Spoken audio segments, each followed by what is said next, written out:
researchers are addressing the challenge of deploying large language models, LLM, by introducing extreme low-bit vector post-training quantization (VPTQ).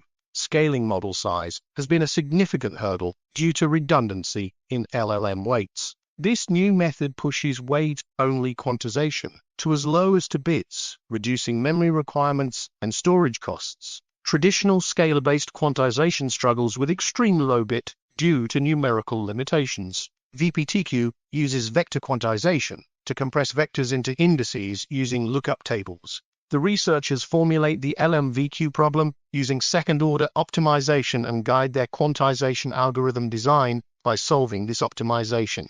They refine the weights using channel-independent second-order optimization for granular VQ. A brief and effective codebook initialization algorithm is proposed by decomposing the optimization problem.